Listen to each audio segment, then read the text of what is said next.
믹스커피 지금부터 꼭 이렇게 드셔야 돼요. 의사들이 적극 추천하는 방법입니다. 믹스커피는 당뇨에 안 좋다는데 먹어도 되는 거야? 요즘 이렇게 질문하고 있지 않으신가요? 결론부터 말씀드리면 어떻게 먹는지에 따라 믹스커피는 건강에 도움이 될 수도 있고 안 될 수도 있습니다. 그래서 잘 알고 먹어야 하는 거죠. 지금부터 믹스커피에 대한 모든 것을 자세히 알아볼 텐데요. 영상 끝까지 보시면 믹스커피 성분, 효능, 부작용, 건강에 어떤 영향이 있는지와 사람에 따른 하루 권장량, 믹스커피와 같이 먹으면 정말 좋은 식품까지 그동안 몰랐던 믹스커피에 대한 모든 진실 아실 거예요. 제일 먼저 기억하실 게 믹스커피의 성분인데요. 믹스커피는 과연 어떤 성분으로 만들어졌을까요? 물론 믹스커피 제조사마다 성분이 조금씩 다르지만 가장 많이 드시는 믹스커피를 기준으로 말씀을 드릴게요. 믹스커피 성분 첫 번째는 프림입니다. 프림의 원료는 코코넛의 속살인데요. 코코넛 과육에서 채취한 식물성 지방을 분말로 만들어서 믹스커피의 프림으로 사용하는 것입니다. 근데 이 프림이 지방이니까 몸에 안 좋고 콜레스테롤 수치를 높인다 하는 분들도 있고, 식물성 지방이라서 오히려 몸에 괜찮다 하는 분들도 있는데요. 어떤 게 맞는 걸까요? 정확히 말하자면 프림에 들어있는 지방은 코코넛에 추출한 식물성 지방이 맞긴 하지만 콜레스테롤을 대놓고 올리는 나쁜 포화지방이 맞습니다. 그런데 여기서 기억하셔야 할 것이 있는데요. 프림에 사용되는 주요 성분인 야자유는 중세지방산으로 일반적인 포화지방산과는 조금 다릅니다. 이 중세지방산은 일반적으로 체내에서 빠르게 흡수되어 에너지원으로 전환됩니다. 또한 일반적인 포화지방산과는 다르게 심혈관 건강에 악영향을 미치지 않고 소화에도 도움을 줄 수 있는 지방산이에요. 또한 믹스커피 프림에 들어있는 포화지방산은 그 양이 완전히 적다는 것입니다. 요플레 하나 정도에 들어가 있는 양이라고 할 수 있죠. 요플레는 건강을 위해 드시잖아요. 결국 믹스커피에는 몸에 안 좋은 포화지방산이 들어있지만 소량이라서 콜레스테롤 수치에 영향이 하루 한 잔 정도로는 매우 크게 좌지우지할 수 없다고 할 수 있습니다. 그리고 콜레스테롤에 대한 것도 잘 아셔야 하는데요. 우리가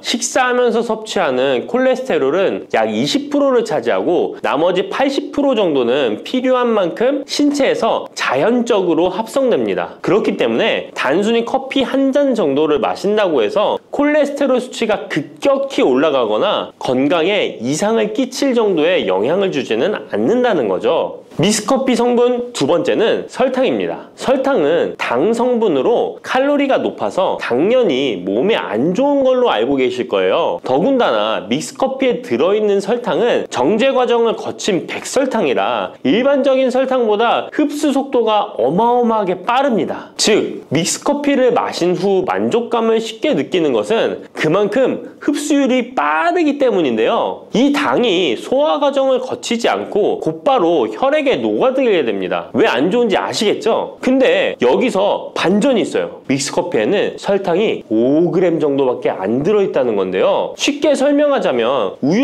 200ml 한 잔이 칼로리가 135칼로리 정도 되고요. 단순당 함량은 10g 정도 됩니다. 그리고 콜라 한 캔의 칼로리는 100칼로리 정도 되고 단순당 함량이 27g 정도 됩니다. 그리고 요구르트는 큰 거 말고 작은 요구르트도 칼로리가 45칼로리에 단순당 함량도 9g 정도 되는데요. 그렇다면 믹스커피 한 잔에 들어있는 칼로리는 얼마나 될까요? 믹스커피 한 잔에는 칼로리가 50칼로리 정도 들어있고요. 단순당은 6g 정도 들어있어요. 칼로리를 먼저 보자면 작은 요구르트 한 병 정도 수준인 거예요. 콜라랑 비교해봐도 콜라 절반 정도 수준이고 우유 200ml 한 잔하고 비교하면 3분의 1 정도 되는 거예요. 우유는 건강에 좋다고 드시는 경우가 많은데 칼로리로만 보면 믹스커피가 더 좋아 보이죠? 물론 칼로리만 비교할 수는 없겠죠. 그 다음에 단순당을 한번 비교해 볼게요. 단순당이 믹스커피 한 잔이 5g인데 작은 요구르트랑 비교해도 절반 정도 수준이고 콜라 한 캔이랑 비교하면 6분의 1 정도 수준이에요. 그리고 우유 200ml랑 비교해도 절반 수준인 거죠. 이렇게 비교하면 요구르트나 우유 콜라 절대 먹지 말아야 하는 거 아니야? 이렇게 생각하실 수 있는데 그게 아니고요. 믹스커피가 그만큼 칼로리와 단순당이 생각하시는 것보다는 적다는 거예요. 칼로리와 단순당이 높으면 당연히 몸에 안 좋을 수 있는데 생각하시는 것처럼 믹스커피에 많지 않고 적응량이니 하루에 5잔, 6잔씩 매일 꾸준히 드시는 거 아니면 심각한 질환을 초래할 만큼 영향을 끼치지는 않습니다. 그러면 하루에 몇 잔까지 먹는 게 괜찮을까요? 일단 당뇨가 있거나 당이 높으신 분들은 하루 1잔 정도가 적당한데요. 식후 3시간 정도 후에 드시는 걸 추천드립니다. 그리고 당 체크를 계속 하시니 당 수치가 높지 않으시면 2잔 정도까지 드셔도 괜찮으실 거예요. 당뇨가 없으신 일반인 분들은 하루에 2잔에서 3잔까지도 상관이 없으시고요. 그렇다고 이를 매일매일 드시는 것은 적은 양이라도 몸속에 쌓이기 때문에 그리 좋지는 않다는 거 다들 알고 계시죠? 그래도 건강을 위해 미리 예방하는 차원에서 식후 바로 드시지 마시고 2시간 정도 후에 드시면 좋습니다.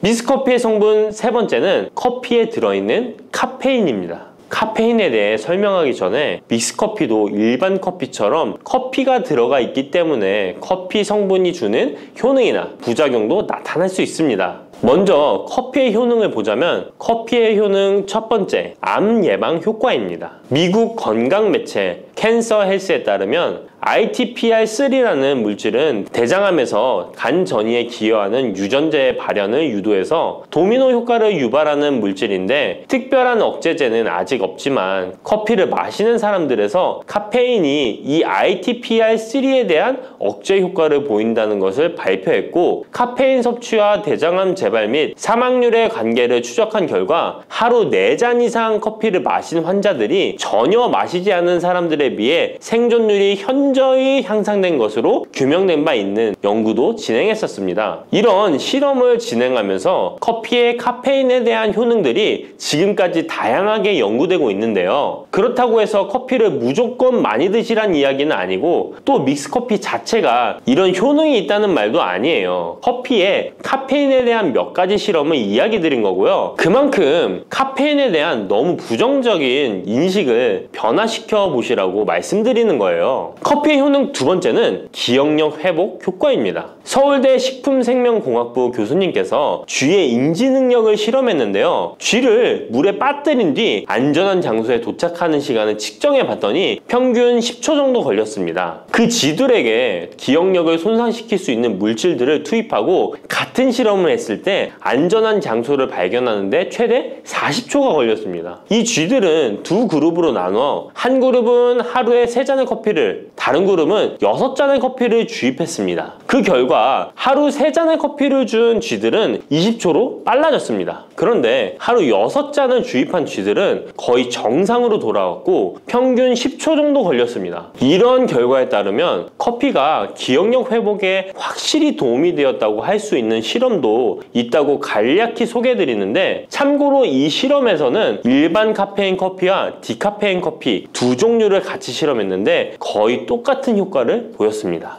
결론은 커피에 카페인이 없어도 커피에 들어있는 클로로겐산 등 각종 항산화제 성분 덕분에 기억력 회복 효과가 높아졌다는 것입니다. 정말 놀랍지 않나요? 나이가 들어가면 기억력이 안 좋아지고 인지 능력 장애가 오면서 더 나아가서는 치매가 올 수도 있는데 커피의 성분이 이런 질병을 예방할 수 있다니 너무 커피를 부정적인 시각으로 보시지 않아야겠죠? 그렇다고 남용하면 안 되시고 모든 사람에게서 동일한 실험 효과가 나타나는 것이 아니니 자신의 상태를 잘 알고 드셔야겠죠? 다만 카페인에 예민하신 분들은 믹스커피나 일반 카페인 커피를 드시면 잠을 잘 못 주무실 수도 있으니까 디카페인 커피를 추천드립니다. 그리고 역류성 식도염, 위염 같은 위장 질환이 있으신데 커피는 드시고 싶은 분들은 될 수 있으면 디카페인 커피를 드시면 되겠죠? 커피의 효능 세 번째는 혈당 조절 효과입니다. 전 세계적으로 대사증후군을 앓고 있는 사람이 10억 명이 훨씬 넘는다고 하는데요. 이처럼 많은 사람들이 모든 질병의 근원이라고 불리는 대사증후군을 가지고 있습니다. 최근의 연구들은 커피가 대사증후군의 발병 위험을 감소시킨다는 것을 보여주고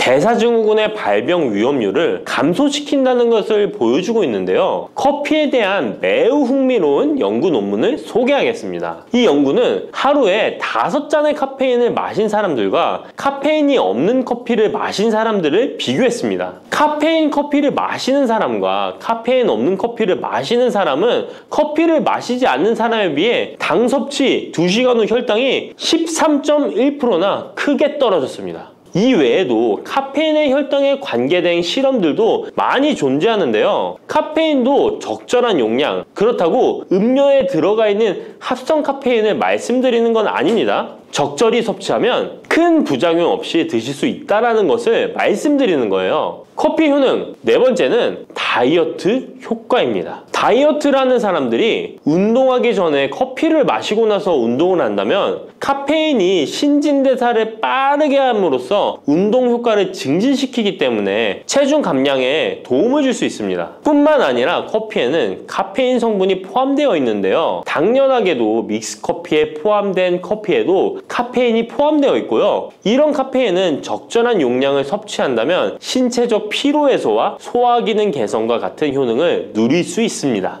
오전에 커피 한 잔을 마시면 화장실에 가고 싶어지는 것도 커피에 카페인 성분이 장 운동을 활발하게 해주는데 영향을 주기 때문입니다. 카페인 성분이 장 운동을 활발하게 해주는데 영향을 주기 때문입니다. 물론 이뇨작용도 활발히 해줘서 소변도 조금 더 많이 보게 되긴 합니다. 다시 돌아가서 믹스커피에 들어있는 세 번째 성분 카페인에 대해 알아볼게요. 믹스커피에 포함된 카페인 용량은 제품마다 차이가 있을 수 있어요. 하지만 평균적으로 60mg 가량의 카페인이 한 잔 용량의 믹스커피에 포함되어 있는데요. 이는 일반적인 아메리카노 대비 3분의 1 수준에 해당하는 수치입니다. 결과적으로 믹스커피의 카페인은 일반 아메리카노보다도 훨씬 적게 들어있는 거죠. 그렇다면 식약처에서 권고하는 카페인 1일 최대 섭취량은 얼마나 될까요? 일반 성인의 경우 카페인 최대 섭취량은 400mg 정도이고요. 어린이나 청소년은 체중 1kg당 2.5mg 이하, 임산부는 200mg 정도입니다. 그러나 임산부의 경우에는 카페인이 태아에 미치는 영향이 조금이라도 있으니 안 드시는 게 좋겠죠? 콜라 한 캔에 카페인이 보통 35mg 정도 들어있으니 믹스커피가 카페인 함량도 크지 않다는 걸 알 수 있습니다. 여기서 잠깐! 그렇다면 믹스커피와 같이 먹었을 때 효과를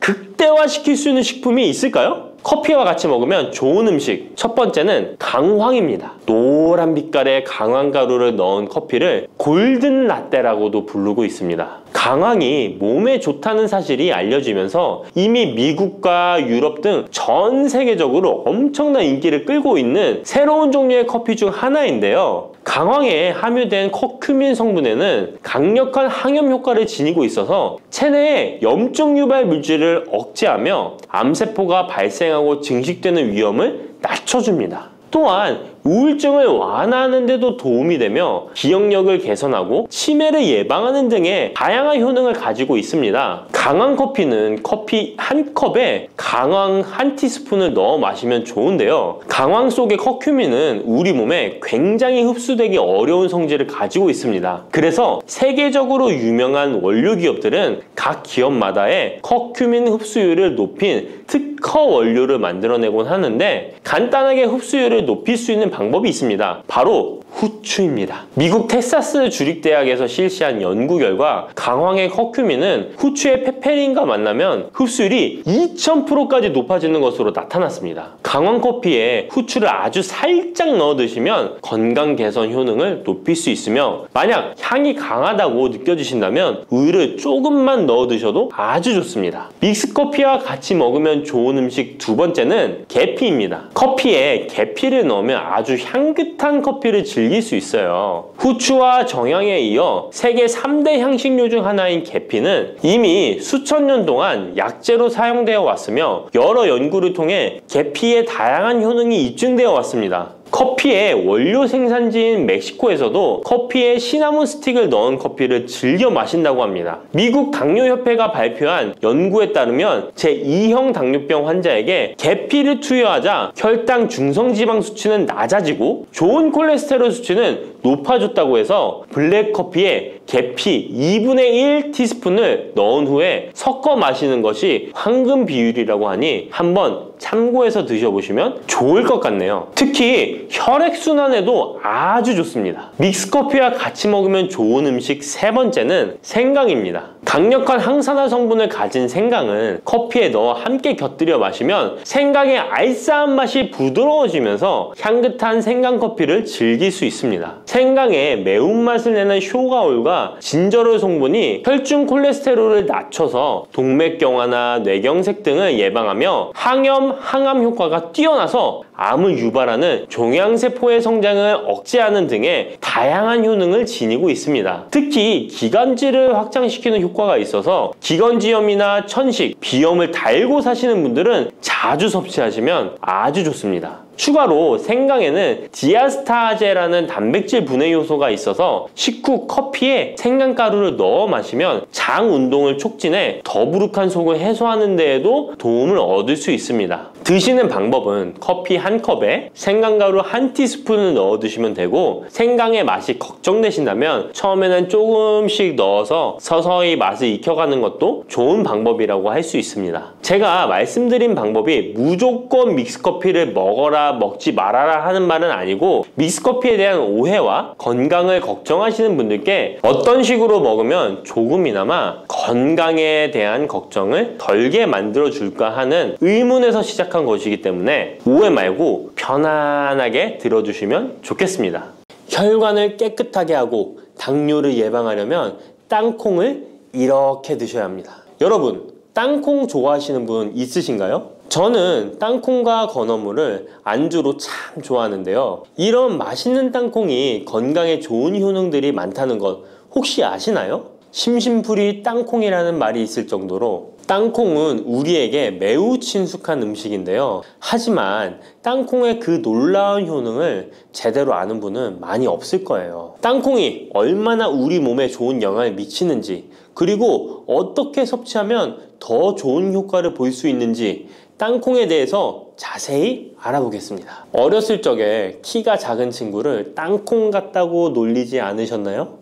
작은 땅콩 한 알에는 단백질, 지방, 탄수화물, 식이섬유는 물론 비타민 E, B군, 칼륨, 마그네슘, 철분, 폴리페놀, 폴라보노이드, 레스베라트롤 등 여러가지 몸에 좋은 영양소가 매우 풍부하게 들어있는데요. 이렇게 영양이 풍부하고 맛도 고소한 땅콩의 놀라운 효능 7가지 바로 소개해 드릴게요. 땅콩의 놀라운 효능 첫 번째는 심혈관 질환 개선입니다. 미국 심장학회에서 땅콩을 추천 음식으로 소개한 것 알고 계신가요? 땅콩의 크기는 작지만 땅콩 안에 들어있는 영양소는 결코 작지 않습니다. 땅콩은 불포화 지방산을 많이 함유하고 있고, 특히 땅콩에 함유된 모노불포화 지방산과 다불포화 지방산은 나쁜 콜레스테롤인 LDL 수치를 낮추고 좋은 콜레스테롤인 HDL을 높이는 데 도움이 됩니다. 또한 땅콩에 함유된 단일 불포화 지방산은 혈중 콜레스테롤 수치를 낮추는 데 도움을 주는데요. 혈중 콜레스테롤이 낮아져 심장 건강을 지키는데 매우 좋은 작용을 하는 것이죠. 또한 땅콩은 불포화 지방산이 풍부하고 비타민 E가 풍부하게 들어있어 심혈관 건강에 도움을 주고 혈관을 보호하며 혈액순환과 동맥경화증을 예방하고 심장 질환의 위험을 줄여줍니다. 또한 땅콩은 마그네슘, 칼륨, 식이섬유와 같은 심혈관 건강에 중요한 영양소를 함유하고 있어 혈압을 조절하고 혈관을 건강하게 유지하는 데 도움을 준다는 것 꼭 기억해 주세요. 땅콩의 놀라운 효능 두 번째는 뇌 건강에 도움을 주는 것입니다. 땅콩에는 레시틴과 비타민 E가 들어있는데요. 이 성분들은 뇌세포를 보호하고 뇌 건강을 유지하는 데 중요한 역할을 합니다. 특히 땅콩은 기억력과 집중력 향상에 도움이 될 수 있어 중년과 노년층에게 매우 유익한 음식이라는 것 아시나요? 땅콩이 함유된 비타민 E, 폴리페놀, 특히 레스베라트롤 등 강력한 항산화 성분은 뇌 건강에 도움을 줍니다. 이러한 항산화 성분은 뇌에서 발생할 수 있는 산화 스트레스를 줄여주며 이는 신경세포를 보호하고 뇌 기능을 향상시키는 기능도 해준답니다. 또한 땅콩은 불포화 지방산, 특히 오메가3 지방산을 포함하고 있어 뇌 기능을 개선하고 치매와 같은 뇌 질환을 예방할 수도 있는데요. 특히 불포화 지방산은 뇌세포의 구성 성분으로 중요한 역할을 하며 뇌신경 전도 속도를 높여 기억력과 합승 능력을 향상시킬 수 있습니다. 땅콩의 효능 정말 놀랍지 않나요? 아직 놀라기는 이른데요. 땅콩의 효능 세 번째는 체중 관리에 도움을 주는 것입니다. 땅콩은 단백질과 섬유질이 풍부해서 조금만 먹어도 포만감을 오래 유지시켜주는데요. 그래서 과식을 예방하고 체중을 관리하는 데 도움을 줄 수 있죠. 그냥 땅콩도 좋지만 땅콩을 갈아 만든 땅콩버터도 포만감을 오래 유지시켜줘서 과식을 방지하는 데 효과적입니다. 또한 단백질과 지방산이 풍부해서 에너지를 공급하고 건강한 체중 관리를 돕습니다. 하지만 모든 음식은 과유불급, 작지만 영양이 풍부한 땅콩은 고칼로리 식품이기 때문에 하루에 10알에서 20알 정도 적당량을 섭취하는 것이 중요하다는 것 꼭 기억해 주세요. 땅콩의 놀라운 효능 네 번째는 바로 당뇨 관리 효능입니다. 땅콩이 당뇨에 효능이 있다니 신기하죠? 땅콩에는 불포화 지방산이 많이 함유되어 있고 혈당 수치가 낮아서 혈당을 천천히 올리는 효과가 있는데요. 그래서 당뇨병 환자들에게도 좋은 간식으로 평가되고 있습니다. 또한 땅콩에 포함된 섬유질과 단백질이 혈당을 안정적으로 유지하는 데 도움을 주는데요. 땅콩에 포함된 식이섬유 또한 혈당의 흡수를 늦추고 혈당 수치를 안정적으로 유지하는 데 도움을 준다는 것입니다. 뿐만 아니라 땅콩의 마그네슘과 비타민 B9는 인슐린 감수성을 향상시키는데 도움을 주고 이로 인해 땅콩은 당뇨병 예방 및 혈당 관리에 탁월한 식품으로 평가되고 있죠. 땅콩의 효능 정말 놀랍지 않나요? 아직 안 끝났습니다. 땅콩의 효능 다섯 번째는 피부 건강에 도움을 주는 것입니다. 땅콩에 들어있는 비타민 E와 항산화 물질이 피부를 건강하게 유지하는 데 좋은 영향을 주는데요. 땅콩에 들어있는 비타민 E는 강력한 항산화제로 피부 세포를 자유 라디칼로부터 보호하고 피부 노화를 지연시키는 데 좋은 영향을 줍니다. 이 성분은 피부의 탄력을 유지하고 주름을 예방하는 데 효과적이며 피부 노화를 방지하고 염증을 줄이며 피부를 매끄럽고 촉촉하게 만들어줍니다. 그래서 땅콩은 아름다운 피부를 위한 좋은 식품이죠. 그리고 땅콩에 포함된 불포화 지방산, 특히 올레산과 리놀렌산은 피부의 수분 유지를 도와 피부가 건조해지지 않도록 하며 염증을 줄여 피부 트러블을 완화하는 데 도움을 줄 수 있습니다. 뿐만 아니라 땅콩에는 아연이 포함되어 있어 피부 회복에 중요한 역할을 합니다. 땅콩에 함유되어 있는 아연은 상처 치유를 돕고 여드름과 같은 피부 문제를 개선하는 데 놀라운 효능도 있습니다. 땅콩의 효능 여섯 번째는 소화 건강에 도움을 주는 것입니다. 땅콩에는 식이섬유가 풍부해 소화 시스템에 좋은 영향을 주는데요. 식이섬유는 장의 움직임을 촉진시켜 변비를 예방하고 장내 유익한 미생물의 활동을 도와줘서 장 건강에 매우 좋은 환경을 만들어줍니다. 또한 땅콩에 포함된 불용성 섬유는 특히 장을 자극해 배변을 원활하게 하고 장의 건강을 유지하는 데 중요한 역할을 하는데요. 이 섬유는 장에서 물을 흡수하여 변을 부드럽게 만들어줍니다. 땅콩의 놀라운 효능 일곱 번째는 좋은 단백질과 건강한 지방 섭취에 좋은 공급원입니다. 땅콩은 고기나 다른 동물성 단백질에 비해 지방이 적고 채식주의자나 비건이 단백질을 섭취할 때 아주 유용한 대체식품이 될 수 있는데요. 100g의 땅콩은 약 25에서 30g의 단백질을 함유하고 있다는 것 아시나요? 우리가 흔히 좋은 단백질 공급 식품이라고 생각하는 닭가슴살의 단백질 함량이 100g당 30에서 35g이라는 걸 생각해보면 단백질 함량은 닭가슴살에 비해 살짝 낮지만 대신 건강한 불포화 지방산과 다른 다양한 영양소도 다량 함유되어 있어 단백질을 섭취하기에 충분히 좋은 식품이랍니다. 이렇게 건강에 놀라운 효능이 있는 땅콩, 아무렇게나 드시면 땅콩의 효능을 100% 섭취할 수 없다는 것 아시나요? 보통 땅콩을 어떻게 조리해서 드시나요? 구워서? 볶아서? 삶아서? 모두들 좋아하는 방법이 다르실 텐데요.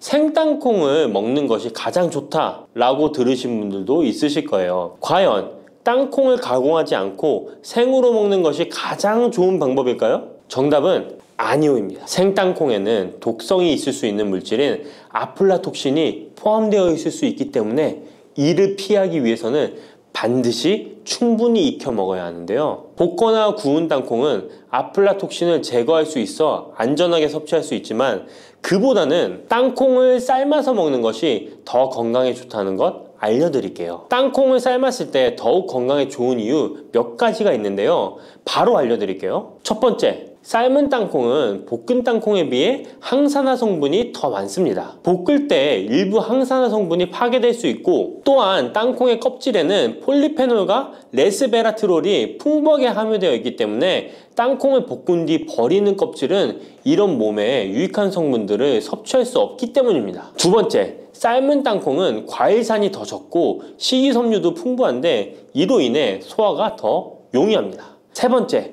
삶은 땅콩은 아크릴아마이드라는 발암물질이 덜 생성됩니다. 아크릴아마이드는 고온에서 볶을 때 발생할 수 있는데 삶은 과정에서는 이 유해물질이 생성되지 않습니다. 이제는 건강을 위해 삶아 드셔야 한다는 것 아셨죠? 하지만 땅콩을 섭취하시기 번거롭거나 조금 더 쉽게 섭취하고 싶은 분들도 있으실 텐데요. 이런 분들은 땅콩 버터를 드시면 됩니다. 땅콩 버터는 땅콩에 버터를 넣은 거 아니야? 라고 생각하시는 분도 있으시죠? 그것은 아니고 땅콩을 계속해서 갈게 되면 크림과 같은 형태로 변하게 되는데 이게 마치 버터처럼 부드러워 땅콩 버터라고 부르는 것입니다. 땅콩 버터는 땅콩의 영양소를 그대로 담고 있어 섭취할 때 매우 편리한데요. 다만 가공된 버터에는 설탕이나 염분이 추가될 수 있기 때문에 첨가물이 없는 순수한 땅콩 버터를 선택하는 게 좋겠죠? 땅콩 버터는 샐러드 드레싱에 넣거나 통밀빵에 발라 먹으면 더욱 맛있고 건강하게 섭취할 수 있습니다. 맛도 좋고 건강에도 좋은 땅콩, 이렇게 좋은 땅콩도 섭취하실 때 몇 가지 주의할 점이 있다는 것 알고 계신가요? 땅콩을 섭취할 때 주의할 점들 알려드릴게요. 땅콩 섭취 시 유의할 점 첫 번째는 알레르기입니다. 땅콩 알레르기 있는 분은 절대 땅콩을 드시면 안 되는데요. 땅콩은 알레르기를 일으킬 수 있는 대표적인 식품이기 때문에 본인이 알레르기가 있는 걸 인지하시는 분이라면 절대 피하셔야 합니다. 땅콩 알레르기는 가벼우면 목, 혀의 가려움이나 발진 등이 일어날 수 있는데요. 만약 알레르기 증상의 정도가 심하다면 호흡곤란, 혈압저하, 아나필락시스 등 매우 심각한 반응을 일으킬 수 있으므로 알레르기 반응이 있다면 즉시 땅콩 섭취를 중단하시고 의사와 상담받는 것이 필요합니다. 또한 땅콩이 들어간 음식이 아니어도 전에 같은 조리기구를 사용해서 만든 요리도 땅콩의 성분이 남아있을 수 있어 알레르기가 있는 사람에게는 위험할 수가 있는데요. 알레르기가 있는 분은 꼭 땅콩이 들어갈 수 없는 환경에서 조리가 된 건지 확인하는 게 중요합니다. 땅콩을 섭취할 때 유의사항 두 번째는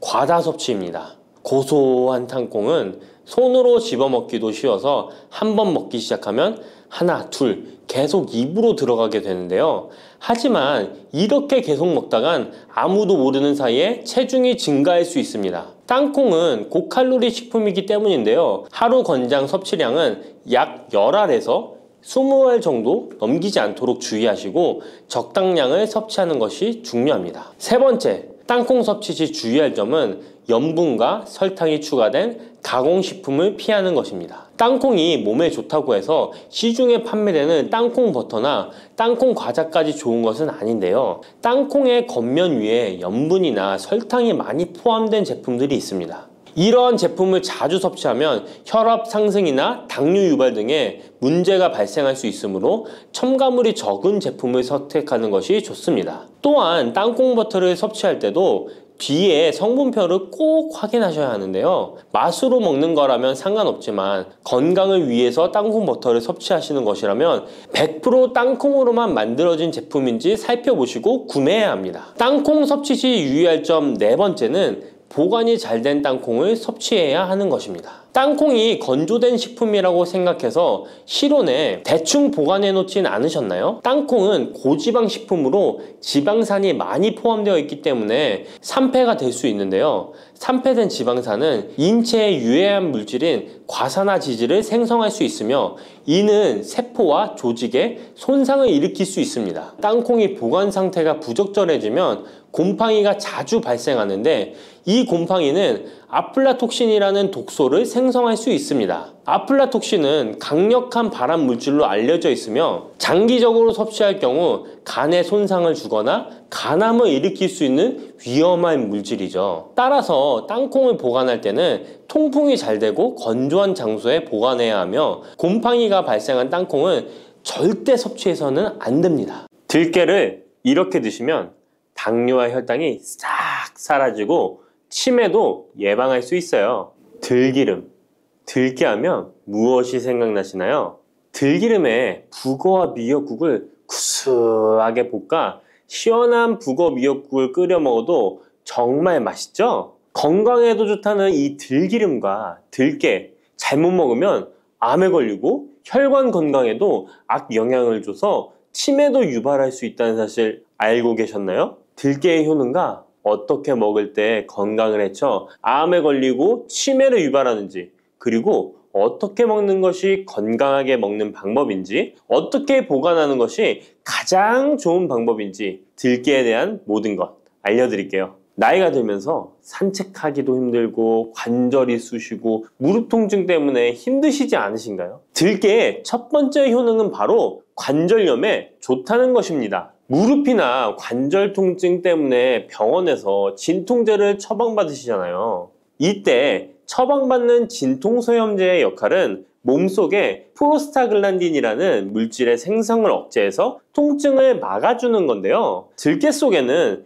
식물성 오메가3 지방산인 알파리놀렌산이 함유되어 있는데 이는 체내에서 염증을 일으키는 프로스타글란딘의 생성을 억제하는 데 아주 좋은 효능을 발휘합니다. 우리가 오메가3를 먹는 이유 중에 하나도 혈관 건강이나 피를 맑게 해준다 등의 역할도 있지만 몸속에 미세 염증을 잡아주는 역할도 있어 드시는 분들이 정말 많은데요. 들깨가 바로 이런 염증 유발물질을 억제해줘서 진통 역할을 한다는 것이에요. 그리고 들깨의 두 번째 효능은 바로 뼈 건강에 도움을 준다는 것입니다. 들깨는 관절염과 무릎 통증을 완화시켜주는 성분이 들어있을 뿐만 아니라 바로 뼈 건강에도 도움을 주는 식품인데요. 바로 칼슘 함량이 높기 때문입니다. 들깨의 100g에는 390mg 정도 되는 칼슘이 함유되어 있어 뼈 건강에 아주 도움을 줄 수 있는 좋은 식품이기도 합니다. 그래서 뼈 건강에 아주 도움을 줄 수 있는 좋은 식품이기도 합니다. 그래서 들깨를 꾸준히 섭취하면 골다공증 예방에도 참 좋은데요. 골다공증은 중년 이후 노화가 진행될 때 영양 불균형이 생기면서 많이 발병하게 되는데요. 여성의 경우 폐경 이후에 골밀도가 많이 감소해서 골다공증이 발생하는 경우가 많습니다. 노인의 골반 골절은 65세 이상은 30%가 1년 내에 사망하고 80세 이상은 50%가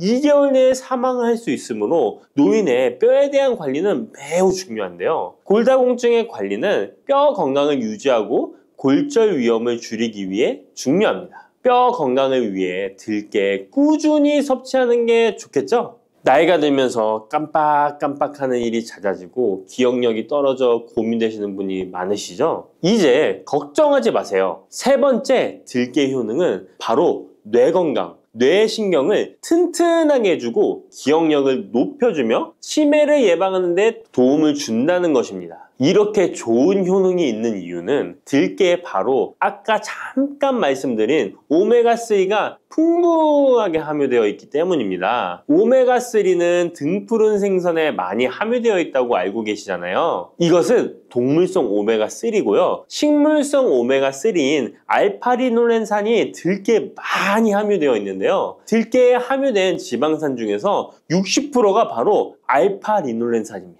이 알파리놀렌산은 뇌신경 보호에 탁월한 효과가 있는데요. 어떻게 뇌신경을 보호하느냐? 뇌신경에 염증을 일으켜 망가뜨리는 사이토카인이라는 물질이 있는데요. 이런 사이토카인 물질의 분비를 감소시키고요. 또 알츠하이머 치매 환자의 뇌에 많이 발견되는 비정상적인 단백질인 베타 아밀로이드도 바로 이 알파리놀렌산이 감소시키기 때문입니다. 참치에 많이 함유되어 있다는 DHA 들어보셨죠? DHA가 바로 대표적인 뇌기능 강화 물질인데요. 이 DHA가 기억을 높이는 데 도움을 주고 학습 능력 또한 좋게 하는데요. 이 DH는 체내에 합성되지 않아 식품으로 섭취를 해야 합니다. 들깨에 함유된 알파리놀렌산이 흡수될 때 바로 이 DHA로 전환이 됩니다. 어린이 전용 오메가3 같은 경우도 성인보다는 EPA보다 DHA 함유량이 높은 영양제도 많죠? 들깨가 뇌신경, 뇌 건강에 좋은 이유가 바로 이겁니다. 네 번째 들깨의 효능은 심장을 건강하게 하고 뇌혈관의 노화를 막아주는데 도움을 준다는 것입니다. 알파리놀렌산이 체내에 흡수될 때 DHA로 변환된다고 했잖아요. 그뿐 아니라 바로 EPA로도 변환이 되는데요. 이 EPA가 어떤 역할을 하냐면 바로 혈소판 응집을 억제해 혈관에 혈전이 생기는 것을 방지하는 효능이 있습니다. 그리고 혈관을 튼튼하게 하는 효능과 혈액의 중성지방과 나쁜 콜레스테롤인 LDL을 낮추고 좋은 콜레스테롤인 HDL을 높여주는 역할도 합니다. 미국의 심장협회에서는 허혈성 뇌졸중, 심장마비로 인한 돌연사, 관상동맥 질환 등의 위험을 감소시키기 위해 매주 1에서 2회 이상 오메가3 지방산이 풍부한 등푸른 생선을 섭취하는 것이 도움을 준다고 발표했습니다. 그런데 이 오메가3 지방산의 함량을 살펴보면 100g당 오메가3 지방산의 함량이 연어에는 11.5g, 고등어에는 9.9g, 들깨에는 무려 63.1g이나 함유되어 있습니다. 정말 많이 함유되어 있죠? 들깨에는 연어에 비해 5배 이상 들어있다는 것입니다. 들깨를 꾸준히 드셔서 혈관도 건강하게, 심장도 튼튼하게 유지하시기 바랍니다. 다섯 번째 들깨의 효능은 바로 변비에 좋다는 것입니다. 들깨의 껍질에는 식이섬유가 풍부한데요. 들깨 100g에는 18g 정도로 풍부한 식이섬유가 함유되어 있습니다. 이 식이섬유는 장내에서 수분을 흡수하게 되는데요. 수분을 흡수하여 대변을 무르게 하고 장 운동도 촉진하여 변비를 예방하는 데 도움을 주는 것입니다. 또한 불포화 지방산이 풍부한데요. 들깨에 함유된 리놀렌산이 대장의 염증을 억제해주고 변비로 인해 발생할 수 있는 대장질환 또한 예방하는 데 도움을 줄 수 있습니다. 여섯 번째 들깨의 효능은 바로 췌장을 건강하게 하는데 도움을 준다는 것입니다. 들깨에 풍부하게 함유된 루테올린이라는 성분이 있는데요. 이 성분이 몸 안에서 인슐린에 대한 반응도를 높이는 기능을 합니다. 이게 무슨 말이냐면 췌장에서 인슐린을 조금만 분비하게 돼도 몸 안에서 이 인슐린이 작용을 잘해서 혈당이 급격히 올라가는 것을 막아주고 이렇게 되면 췌장에서 인슐린 분비를 줄일 수 있겠죠. 이렇게 췌장의 부담을 많이 덜어줄 수 있다는 것입니다. 루테올린을 통한 인슐린 반응도가 높아지면 당뇨도 예방할 수 있고 혈당 조절에도 많은 도움을 받을 수 있는 것입니다. 일곱 번째 들깨의 효능은 알레르기성 질환을 예방하는 데 도움을 주는 것입니다. 들깨에 오메가3 지방산이 많이 함유되어 있다고 했잖아요. 이 오메가3 지방산이 염증을 억제하고 면역력을 강화시키는 효과가 있어서 알레르기 증상을 예방하고 완화시키는데 도움을 줄 수 있는 것입니다. 그리고 또 비타민 E가 풍부하게 함유되어 있는데요. 비타민 E는 항산화 작용에 뛰어나고 알레르기 반응을 일으키는 물질인 히스타민의 분비를 억제하는 효과가 있습니다.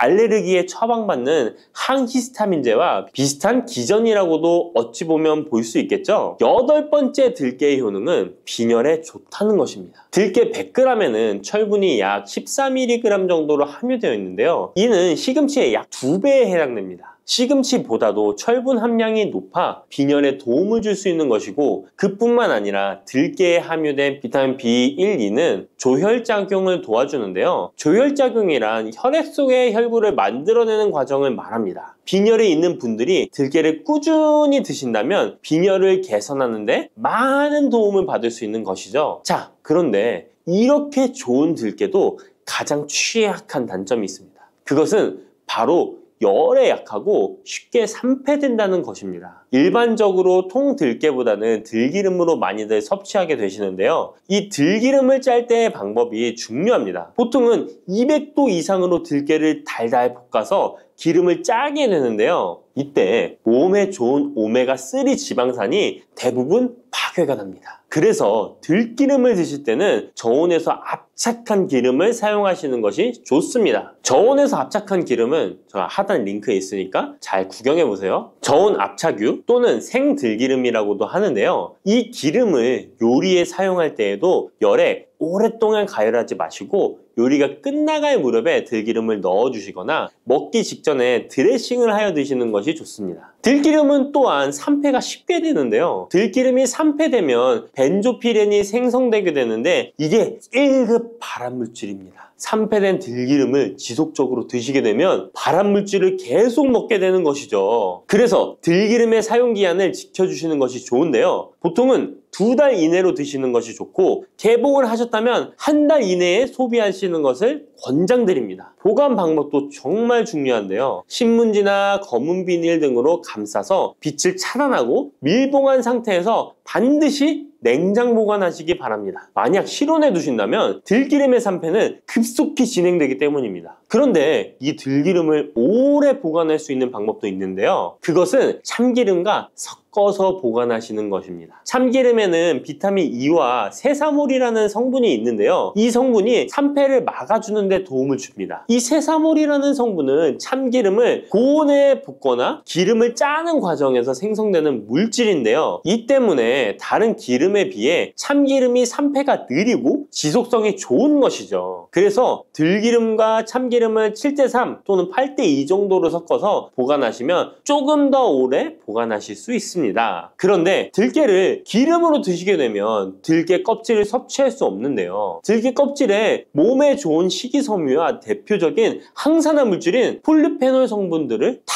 버리게 되는 것입니다. 그래서 들깨를 제대로 드시려면 들기름보다도 통들깨 자체로 드시는 것이 좋습니다. 마트에 가면 통들깨보다도 들깨 가루를 많이 판매하시는데요. 들깨 가루는 산패가 빨리 되기 때문에 통들깨를 구매해 드시길 바랍니다. 통들깨를 구매하시면 그 안에 작은 돌이라든지 이물질이 들어있어 세척을 잘 해주셔야 되는데요. 세척하는 방법 알려드릴게요. 먼저 들깨를 물에 담가 씻어줍니다. 그리고 물 위에 뜨는 것만 채로 걷어 옮겨주시기 바랍니다. 그렇게 하면 바닥에 이물질만 남는데요. 이것을 버리고 또 물에 담가 씻어주고 물 위에 뜨는 것만 채로 걷어 옮겨주시면 됩니다. 이 같은 작업을 3번, 4번 반복해주면 되는데요. 이렇게 하면 통들깨를 깨끗하게 세척할 수 있습니다. 깨끗하게 세척한 통들깨는 자연 건조해 주셔도 되긴 하지만 시간이 오래 걸리니 팬에 담아 약한 불로 건조시켜 주시거나, 쉬운 방법은 전자레인지를 이용하시면 됩니다. 전자레인지를 이용한 건조 방법 알려드릴게요. 세척한 통들깨를 접시에 담아 주시고요. 이렇게 해서 5분 정도 돌려주시고요. 상태를 확인해 줍니다. 아직 덜 건조되었을 거예요. 한 번에 오랜 시간 전자레인지에 돌리면 들깨가 탈 수 있으니까 이렇게 5분 정도씩 돌려가며 상태를 확인해 주면서 완전히 건조될 때까지 이 작업을 해주시면 됩니다. 완전히 건조된 통들깨는 그냥 스푼으로 떠서 드셔도 되고요. 먹을 만큼씩 믹서기에 갈아서 음식에 넣어 드셔도 되고, 통들깨 자체로 음식에 넣어 드셔도 됩니다. 이렇게 하시면 들깨를 산패되지 않은 상태로 신선하고 건강하게 버리는 것 없이 드실 수 있습니다.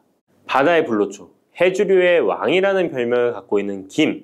이런 몸에 좋은 김도 잘못 먹으면 암에 걸리고 치매에 걸릴 수 있다는 사실 알고 계신가요?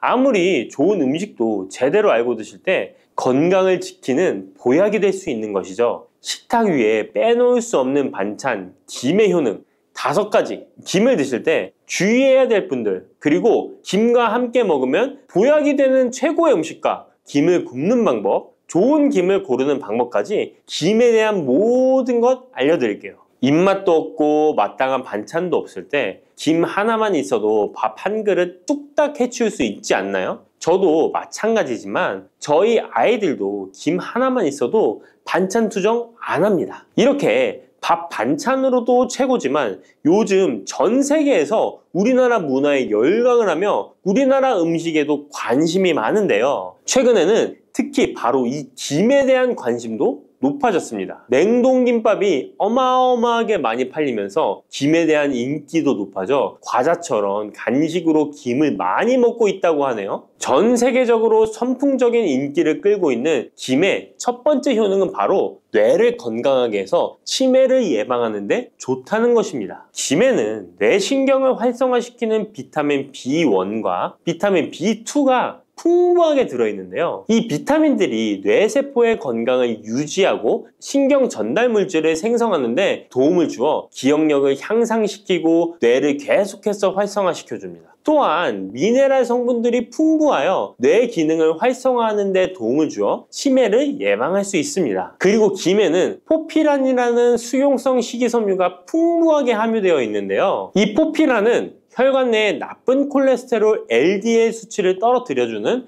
효능이 있습니다. 따라서 혈관 내의 혈전 생성을 막아주고 동맥경화도 예방하여 혈액순환을 좋게 함으로써 뇌에도 혈류를 원활하게 해주는 것입니다. 또 김에 함유되어 있는 알긴산이라는 성분이 있는데요. 이 알긴산도 콜레스테롤이 혈관에 쌓이는 것을 방지하고 몸 밖으로 배출시켜주는 역할을 해줍니다. 국립부경대학교 연구팀의 연구 결과에 따르면 알긴산은 혈관 내의 중금속과 노폐물을 흡착하여 제거하고 혈액 속 중성지방 및 콜레스테롤을 억제하여 피를 맑게 하고 성인병 예방에 놀라운 기능을 한다고 보고하고 있습니다. 이러한 성분들의 효능으로 뇌에 필요한 영양분을 충분히 공급하고 노폐물을 빨리빨리 배출할 수 있게 되어 머리도 맑아지고 뇌신경을 튼튼하게 해주는 것이죠. 이러한 김과 계란을 함께 드시면 엄청난 시너지 효과를 누릴 수 있는데요. 계란에는 비타민 B1, 2와 콜린이라는 성분이 풍부한데 이 성분들이 뇌신경을 활성화하는 데 큰 도움을 줄 수 있습니다. 그 이유를 살펴보면 콜린은 뇌의 신경 시스템에서 중요한 역할을 하는 아세틸콜린이라는 물질의 주 성분인데 아세틸콜린은 신경 전달 물질로 뇌세포 사이에서 정보를 전달하는 역할을 해줍니다. 바로 이 콜린이 충분히 공급되어야 기억력, 학습 능력, 그리고 인지 기능을 유지할 수 있습니다. 이뿐만 아니라 김은 계란에 부족한 비타민 C를 보충해주고 계란은 김에 부족한 비타민 D를 보충해줘서 서로가 정말 잘 어울리는 식품이 되는 것입니다. 계란과 김이 만나면 정말 뇌 기능에 필요한 보약이나 다름이 없는 것이죠. 김의 두 번째 효능은 식물성 단백질 공급원의 최고봉이라는 것입니다. 김에 함유된 단백질의 양은 소고기보다도 많은데요. 소고기가 단백질이 풍부하다고 알고 계시잖아요.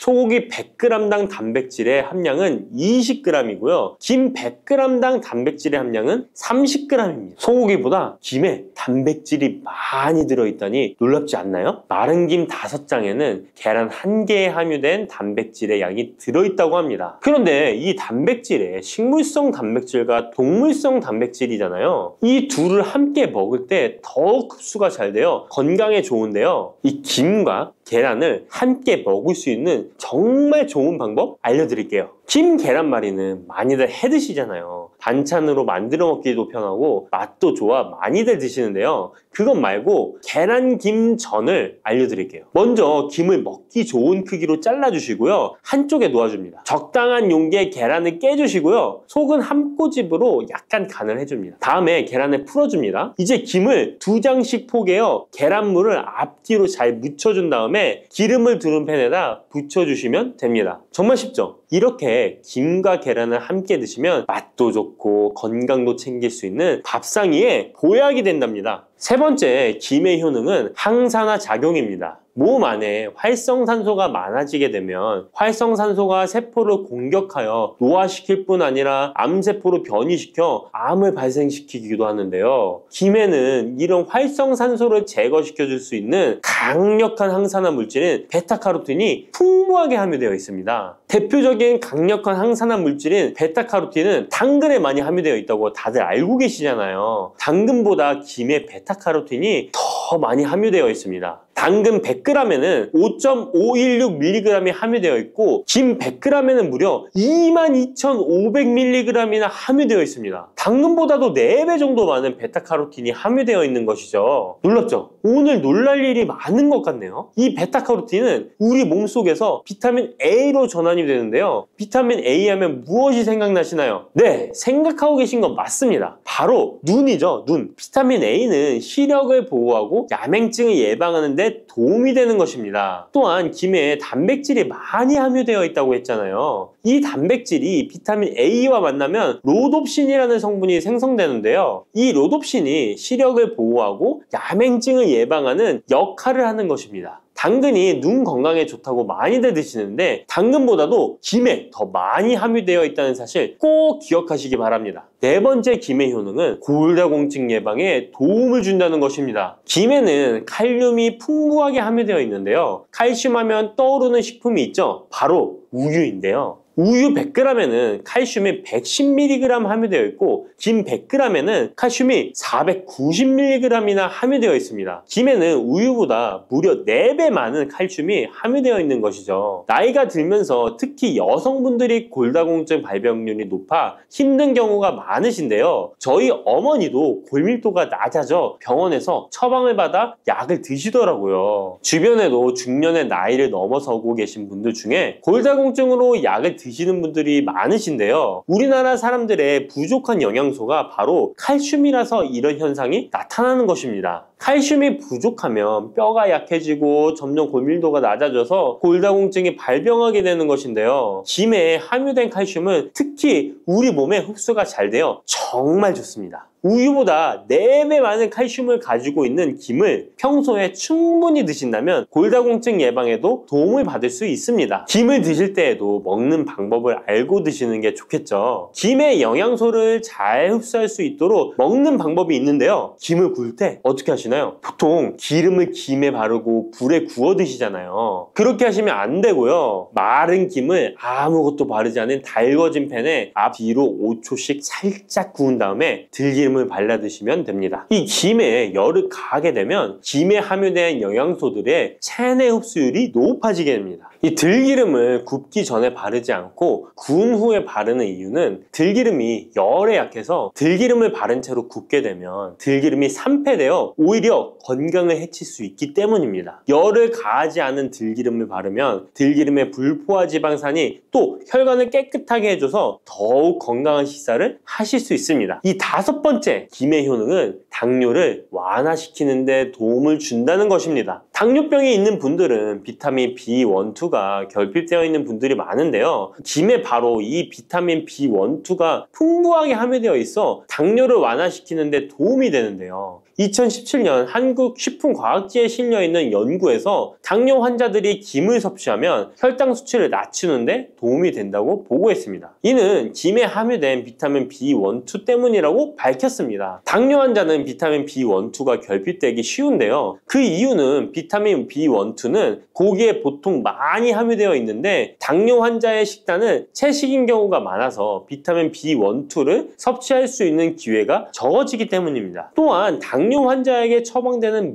메트포르민 계열의 성분들의 약물이 비타민 B1, 2의 흡수를 방해해 비타민 B1, 2가 결핍될 가능성은 더욱 높아집니다. 당뇨 환자들은 고혈당으로 인해 신경이 많이 손상이 되는데요. 이 때문에 손발끝이 저리거나 통증이 오는 신경합병증이 발생하게 됩니다. 이 증상을 완화시키고 신경이 손상되지 않도록 보호하는 역할을 비타민 B1, 2가 해주는 것입니다. 이런 이유로 당뇨 환자는 비타민 B1, 2의 섭취를 신경 써서 해주는 것이 좋지만 말씀드린 대로 육류 식단은 또 당뇨 환자의 식단에 잘 들어가 있지 않죠. 그래서 비타민 B1, 2가 풍부한 김을 김을 섭취하는 것이 당뇨 환자에게 정말 좋은 대안이 되는 것입니다. 비타민 B12의 하루 권장 섭취량은 2.4mg인데요. 이는 자르지 않은 김 한 장만 섭취해도 충분히 섭취할 수 있는 양입니다. 당뇨가 있는 분들이라면 오늘부터 식사하실 때 김을 꼭 드셔야겠죠? 다만 시중에 판매되는 조미김은 기름에 구워지고 그 기름이 산패될 가능성이 높아 오히려 건강에 해로울 수 있으니까 알려드린 대로 마른 김에 기름을 바르지 않고 달궈진 팬에 살짝 구워 드시기 바랍니다. 그런데 이렇게 평소에 많이 드시고 계신데 잘못 드시면 건강을 해칠 수도 있다는 사실 알고 계신가요? 특별히 갑상선이 약하신 분들은 김을 섭취하는데 주의하셔야겠습니다. 갑상선은 우리 몸에서 가장 중요한 내분비 기관 중 하나인데요. 갑상선은 목 부분 기관지 아래에 위치한 나비 모양의 내분비 기관입니다. 중요한 여러 기능을 하지만 그 중에서도 특별히 대사율을 조절하는 기능을 합니다. 갑상선에 T3, T4 호르몬을 분비하여 우리 몸의 에너지 소비와 체온 조절을 하는데 중요한 역할을 하는 것입니다. 그리고 갑상선 호르몬은 신경 시스템의 정상적인 기능을 유지하는데 꼭 필요한데요. 이 호르몬이 제대로 분비가 되지 않아 수치가 너무 높거나 낮게 되면 우울증, 불안 증세,